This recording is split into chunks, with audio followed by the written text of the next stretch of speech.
សួស្តីអ្នកនាងស្វាគមន៍មកកាន់ Channel YouTube របស់ខ្ញុំម្ដងទៀតរីហ៊ូដូចជាស្ងាត់មករយៈពេលធំហើយតែខ្ញុំធ្វើវីដេអូយើងពីកាមេរ៉ាប្រអប់សំខាន់គឺទៅលើការលេងហ្គេមចង់ជាប់មាត់មេឃចង់ឲ្យភ្លៀងទៀតហើយអញ្ចឹងធម្មតានេះខែ6វាគៀកខែភ្លៀងដែរអូខេអញ្ចឹងខ្ញុំនឹងត topic ពី topic មុនដែលយើងនិយាយអំពីប្រភេទកាមេរ៉ាហើយកាមេរ៉ាលើមុនដែលខ្ញុំនិយាយគឺប្រភេទdigital camera អត់និយាយពី film ទេអញ្ចឹងលើមុនគឺដូចជាមាន5ប្រភេទហើយកាមេរ៉ានោះដែលអាចទៅមើលបានហើយប្រភេទនីមួយៗគឺបែងចែកចេញជាអ្វីខ្លះនៅក្នុង topic នេះគឺខ្ញុំនឹងនិយាយក្នុង digital camera ដូចគ្នាក៏ប៉ុន្តែប្រភេទកាមេរ៉ាពីរផ្សេងទៀតដែលមាននៅក្នុងកាមេរ៉ាធំដែលជាប្រភេទ DSLR ឬក៏ mirrorless អូខេខ្ញុំគិតថា topic មួយនេះវាអាចជួយអ្នកគ្នាក្នុងការជ្រើសរើសទិញកាមេរ៉ាឬក៏ចាប់ផ្ដើម beginner ជាមួយនឹងកាមេរ៉ាអញ្ចឹងយើងកុំឲ្យ overlap ពេលយូរនិយាយស៊ីតប៉ែច្រើនយើងទៅកាន់ topic ទៅ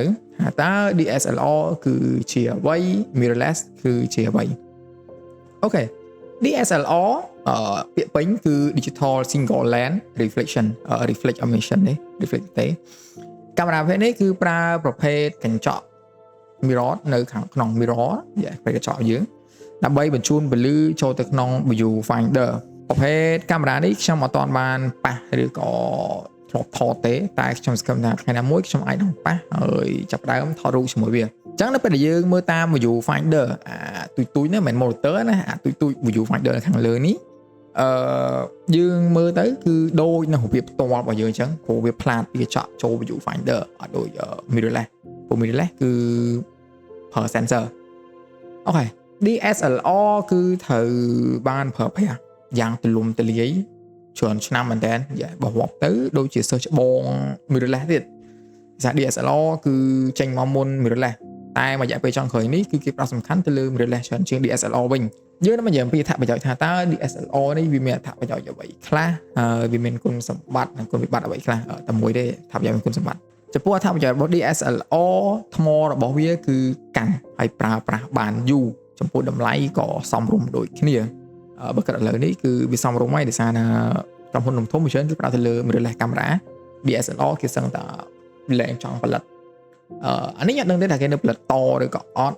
តែជាក់ស្ដែងដែលខ្ញុំមើលទៅពីកាមេរ៉ាមួយចំនួនទៅមួយចំនួនពីច្រើនគឺ mirrorless បញ្ចេញមកច្រើនជាង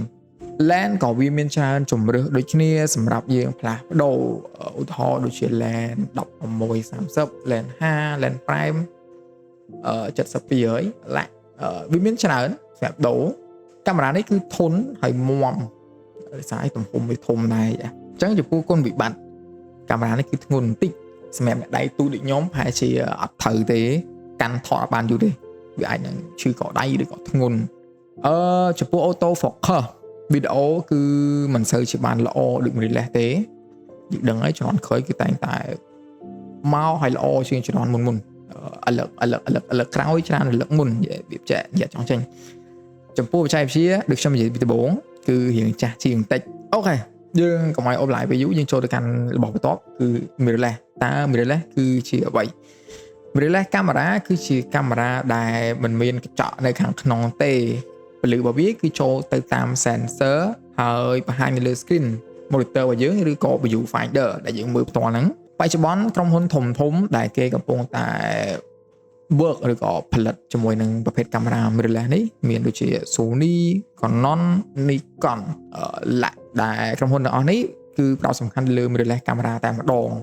ចំពោះអត្ថប្រយោជន៍របស់វាគឺតូចហើយស្រាលវាល្អសម្រាប់ content creator ឬក៏ vlog ដែលដើរដៃម្ខាងកាន់ថតហើយដៃម្ខាងទៀតប្រើកាមេរ៉ាធម្មតាយើងមើលឃើញគឺចាស់ស្ដែងចឹងមែនចំពោះការ focus វាលឿនបច្ចេកវិទ្យាគឺ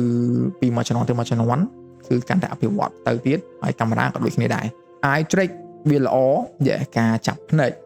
គឺមនុស្សយើងចូលអញ្ចឹងគឺគេចាប់ភ្នែកទៅគឺ focus លឿនហើយ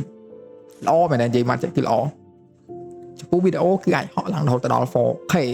ល្អខ្លាំងវីដេអូគឺល្អខ្លាំងមែនទេគឺហក់ដល់ 4K ចឹងយើងដឹងថាវីដេអូ 4K គឺវាអែមកម្រិតណាចំពោះគុណវិបត្តិមិនមែនថាវា perfect រហូតទេវាក៏មានគុណវិបត្តិដូចគ្នាថ្មរបស់ mirrorless គឺឆាប់អស់លឿនជាង DSLR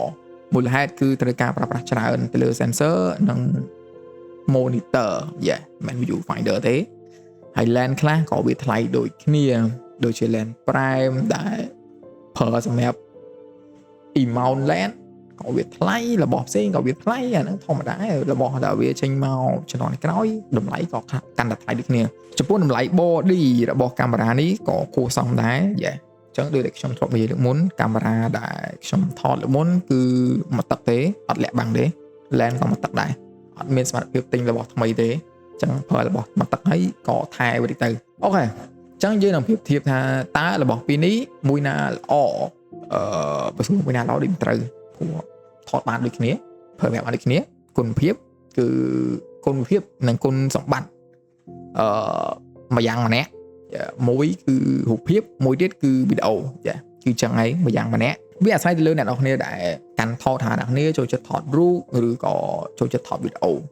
មិនមែនមានន័យថា mirrorless អត់អាចថតរូបបានទេថតរូបបានដូចគ្នាគ្រាន់តែអាចនឹងពលឺវាអាចនឹងស្ទើរជាងDSLR ឬក៏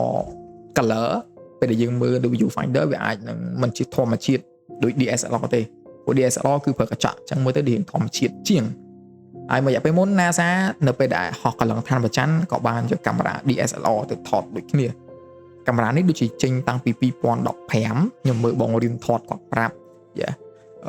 ចាស់មែនតើ Nikon អញ្ចឹងដល់ឥឡូវ2026 10ឆ្នាំជាងឲ្យថតបានអញ្ចឹងវាមិនប្រកាសថា Nikon ហើយ null R ទេវាមានចំណុចខ្លាំងរៀងខ្លួនអូខេចំពោះការ recommend ទៅលើកាមេរ៉ាសម្រាប់ខ្លួនខ្ញុំចូលចិត្តថតវីដេអូលេងហ្គេមឬក៏ធ្វើ vlog សម្រាប់ថ្ងៃក្រោយឥឡូវនេះគឺចាប់ផ្ដើមធ្វើវីដេអូនេះសិនmirrorless គឺល្អខ្លាំងសម្រាប់ content creator មូលហេតុគឺវាតូចវាងាយយកដាក់តាមខ្លួនហើយវាស្រាលនេះគឺជាគុណសម្បត្តិដែលខ្ញុំគិតទៅលើ mirrorless បើ DSLR សម្រាប់ដៃខ្ញុំហើយជាអត់ត្រូវទេក៏ដៃទូចចឹងកាន់ថតក៏វាអាចបានយូរដែរវាធ្ងន់តែខ្ញុំគិតថាអាចថតរូបបានខ្ញុំអាចយកមកថតរូបបានហើយស្ពាយទៅសរុបមកវិញរបស់ទាំងពីរនេះគឺល្អដូចគ្នាអត់មានមួយណាលើមួយណាទេទាំងការថតរូបថតវីដេអូវាមួយយ៉ាងម្នាក់ចឹងឯងដូចខ្ញុំនិយាយពីមុនដំបូងហើយថាពីរបស់យើងគឺអស់ហើយមិនប៉ុណ្្នឹងទេ